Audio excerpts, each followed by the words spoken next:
This is the Brave Ideas Podcast, brought to you by Aqua. I'm Dan Herman, I'm a strategist here at Aqua, and I'm joined today by my very special and lovely co-host. It's Sinead, and I'm also a strategist here at Aqua. Cool. The Brave Ideas Podcast is all about bringing to light exciting new ideas and innovations in the realms of digital and marketing. And we're pretty honored to be joined today by our first BaseTwo representative on the Aqua Podcast.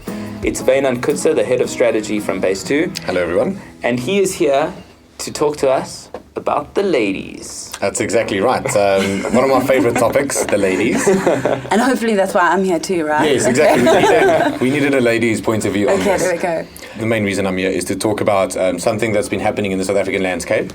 And it's the rise of the single family, or the single mother family in South Africa. And I think this is something that a lot of brands are not currently noticing or not aware of, and I think it's a massive missed opportunity. So how has this come about? There's a few reasons, but you need to go back and consider the entire Africa. And what we're seeing in the rest of Africa is a massive population boom. This population boom brings with it obviously a lot of babies and a lot of youths. We're seeing a similar trend in South Africa. Now, two things are driving this population boom. It's higher fertility rates and better medical services, and then also the actual amount of women capable of reproducing. In 2015 and this year, we're looking at about 280 million ladies in Africa capable of reproducing. If we go to the year 2030, 15 years down the line, that number is going to be around about 407 million women capable of reproducing.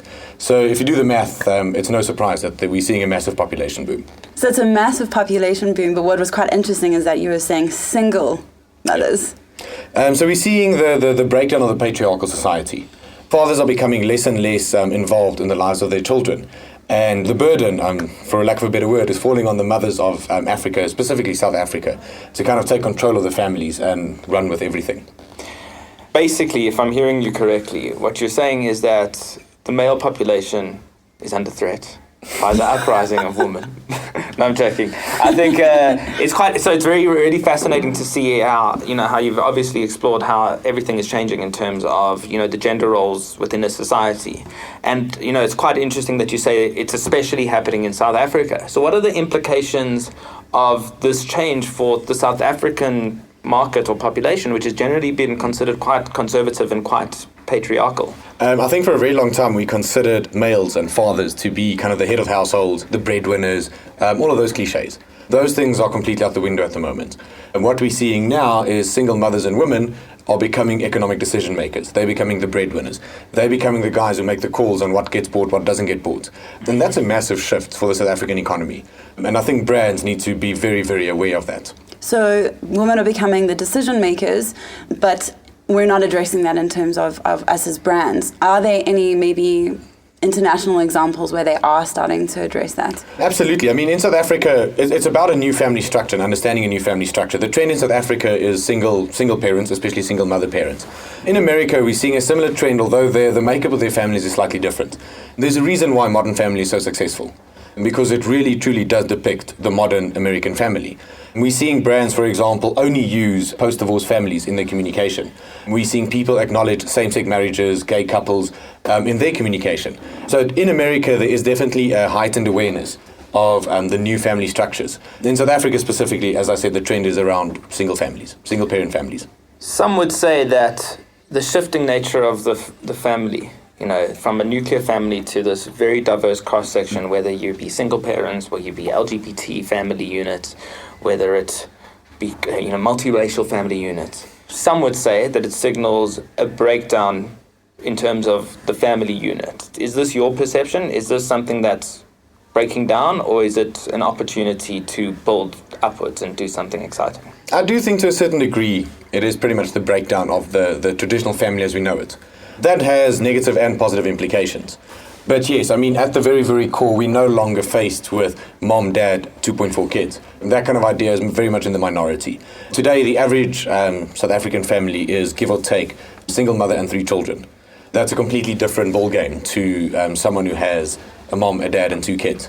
So yeah, it is pretty much the breakdown of the family as we know it. But I think it's really exciting. I mean, maybe just speaking like from somebody who was brought up in like a patriarchal society, but that you come from like a divorced family. So my mom was basically a single mom. It's really, really exciting, and it's actually like it's not negative. I think it's a positive thing that we start talking to this new generation in a way that they feel comfortable. Like I don't want to see a traditional nuclear family shoved in my face all the time, because that's not what I was brought up with. And I think a lot of people in our generation are the same, and even more to come, as you were saying. In terms Absolutely. of the stats. But I mean, just to give you my 2 cents on that, I think that yes, while it's very important to reflect the truth about humans existed, like, you know, humanity and families and the way that families are changing, I think there's a real concern around values that, you know, many people have, especially in our sort of conservative society. And, you know, for many people, LGBT families, single parent, divorce stands against common values and common norms. Because, I mean, there's a lot of, you know, religion is a very powerful thing in this country. Family respect is a very culturally important thing. Tribal chieftaincy, elders, male elders, patriarchy. I mean, these are important factors within South African society. So I guess my question to you, Wynand, is how do you then marry family values with a changing family unit and the disconnect that people see between the two just from a mass market perspective in the South African landscape? Oh man, Dan, there's so much to talk about in that question or in that realm. I think one of them is that we should be very cognizant of is urbanization. Especially first-generation urbanization. What's happening is people are increasingly being removed from their incredibly traditional environments, and they're being placed in the city, and it really is the old story of the bright city lights change you. So all of a sudden, people's values and what makes them changes.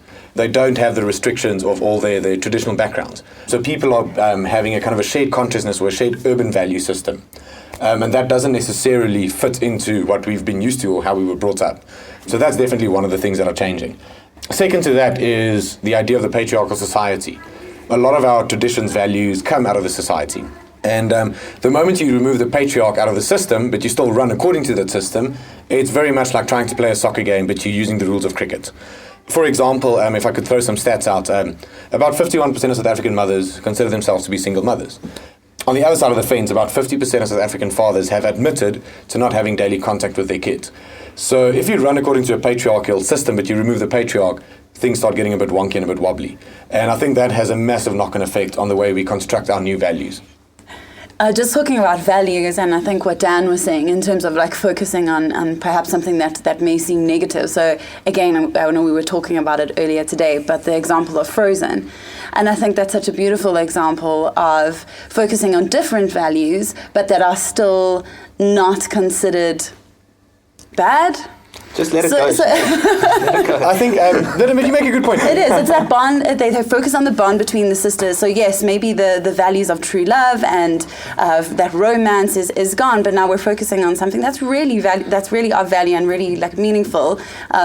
So I love the movie. So sorry, I know Wynand wants to jump in. You asked earlier, are there any brands actually kind of taking action against this?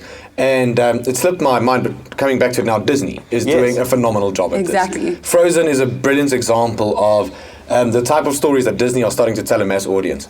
And they're starting to tell this mass audience, like, girls are the future leaders. They're the people who are going to be making decisions. Yeah. And that's why they're starting to create stories where the little boy is no longer the hero. We're clearly seeing a trend towards it's the little girl becoming the hero, becoming the leader, becoming the big decision maker. Even Brave, Hunger Games, Maleficent. Maleficent is a story that plays out in a matriarchal kingdom. Yeah. They're creating entire universes controlled and where women have all the power and all the decision-making abilities. Yeah. And that's a very big shift away from what we were used to.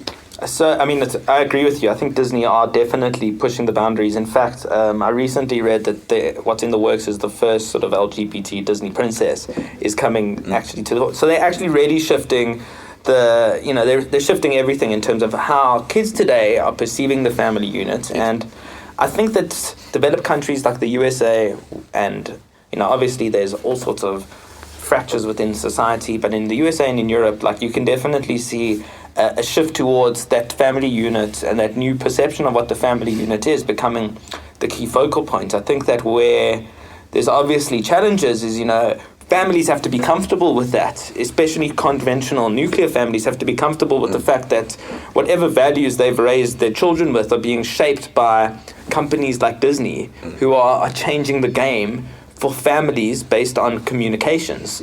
It's going to create a tension.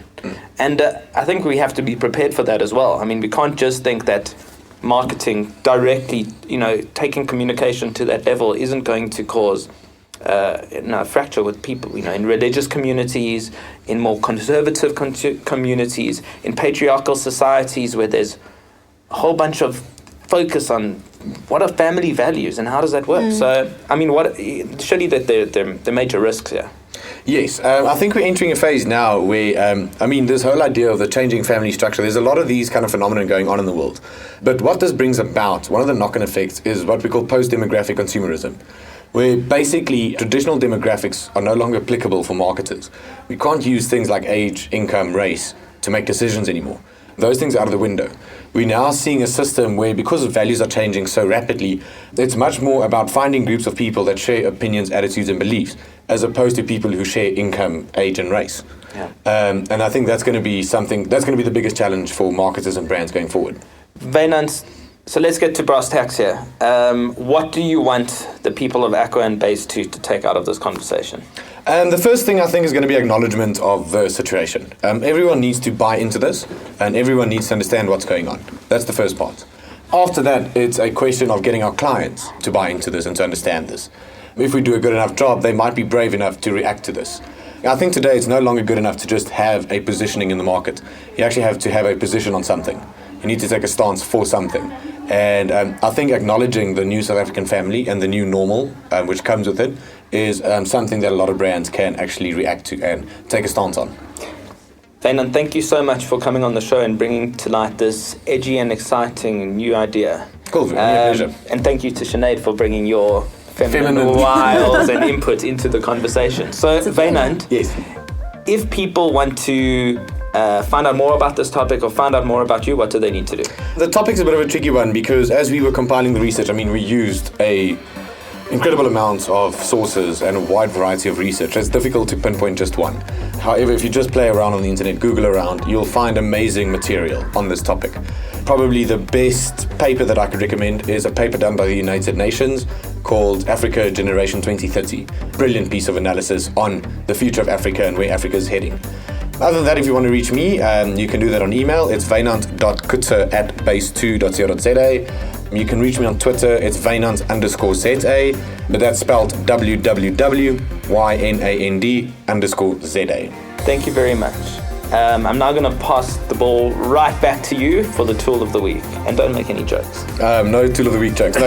Okay, so this is going to be something completely different. My tool of the week is an app called Duolingo. I'm currently running it on my Android device, and it's basically an app which teaches you how to speak different languages.